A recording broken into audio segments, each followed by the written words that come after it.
Hi అండి. అందరికీ నమస్కారము. నేను మీ వాణిశ్రీని. ఈరోజు మంచి మోరల్ వాల్యూ ఉన్న స్టోరీ మీ ముందుకు తీసుకొచ్చానండి. ఇందులో నీతి చాలా బావుంటుంది. ప్రతి ఒక్కరికి కూడా వర్తిస్తుందండి. ఇక్కడ ఇంద్రుడి భార్య ప్రేమతో ఒక రామచిలుకని పెంచుకుంటుందండి. అయితే ఒకరోజు ఆ రామచిలుకకి జబ్బు చేస్తుంది. అయితే అక్కడ దైవ వైద్యుడిని తీసుకొచ్చి ఆ చిలుకని చూపిస్తారండి. అప్పుడు ఆ దైవ వైద్యుడు ఇక ఈ చిలుక బతకదు, ఎన్నో రోజులు బతకదు, చచ్చిపోతుంది అని చెప్తాడండి. అయితే అప్పుడు ఇంద్రుడి భార్య ఇంద్రుడితోటి ఈ చిలుక గనుక చచ్చిపోతే నేను కూడా చచ్చిపోతాను, నాకు ఈ చిలుక కావాలి, మీరు ఏం చేస్తారో నాకు తెలియదు, ఈ చిలుక బతకాలి అని చెప్పేసి అక్కడి నుంచి వెళ్ళిపోతుంది. అప్పుడు ఇంద్రుడు అందరి తలరాత రాసేది బ్రహ్మదేవుడు కాబట్టి బ్రహ్మదేవుడికి దగ్గరికి వెళ్ళి చిలుకని బతికిస్తానని బ్రహ్మదేవుడి దగ్గరికి వెళ్తాడు. అప్పుడు బ్రహ్మదేవుడి దగ్గరికి వెళ్ళి ఇలా చెప్తాడు చిలక గురించి. అప్పుడు బ్రహ్మదేవుడు, అందరి తలరాతలు రాసేది నేనే, కానీ దాన్ని అమలు చేసేది మాత్రం విష్ణువు, నా చేతిలో ఏం లేదు, మన విష్ణు దగ్గరికి వెళ్దాము అని చెప్తాడు.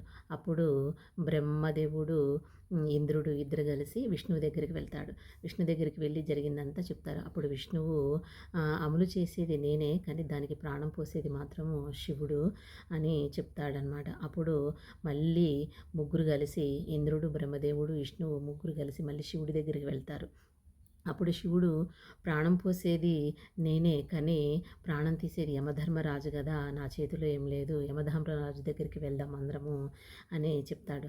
అప్పుడు ఇంద్రుడు, బ్రహ్మ, విష్ణు, శివుడు అందరు కలిసి యమధర్మరాజు దగ్గరికి వెళ్తాడు. యమధర్మరాజు దగ్గరికి వెళ్ళి జరిగిందంతా చెప్తారు చిలుక గురించి.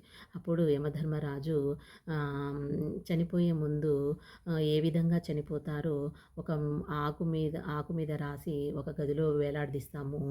ఏ ఆకు అయితే పడుతుందో వాళ్ళు చనిపోతారు, ఎలా చనిపోతారు అనేది ఆ ఆకు మీద ఉంటుంది. కాబట్టి చిలుక ఏ విధంగా చనిపోతుందో మనము చదివి ఆ ఆకుని తీసేస్తే చిలుక బతుకుతుంది, మనం ఆ గదిలోకి వెళ్దాం పదండి అని యమధర్మరాజు చెప్తాడు. అక్కడి నుంచి అందరూ ఇంద్రుడు, బ్రహ్మదేవుడు, విష్ణువు, శివుడు, యమధర్మరాజు అందరూ కలిసి ఆ గదిలోకి వెళ్తారు. ఆ గది తలుపులు తీయంగానే ఒక ఆకు ఆల్రెడీ కింద పడి ఉంటుంది. ఆ ఆకు మీద ఇలా రాసి ఉంటుంది. ఎప్పుడైతే ఇంద్రుడు, బ్రహ్మదేవుడు, విష్ణువు, శివుడు, యమధర్మరాజు అందరూ కలిసి అడుగు పెడతారో అప్పుడు ఈ చిలుక చనిపోతుంది అని రాసి ఉంటుంది. అంటే ఇందులో నీతి ఏంటంటే, కర్మ ఎవరిని వదలదండి. ఎప్పుడు ఇక్కడ నీతి, విధి రాతని ఎవ్వరూ తప్పించలేరండి. కాబట్టి మనము ఉన్నన్నాళ్ళు మంచి పనులు చేసుకొని నలుగురికి సహాయం చేస్తూ మనము గొప్పగా బతకాలని అందరినీ కోరుకుంటున్నాను.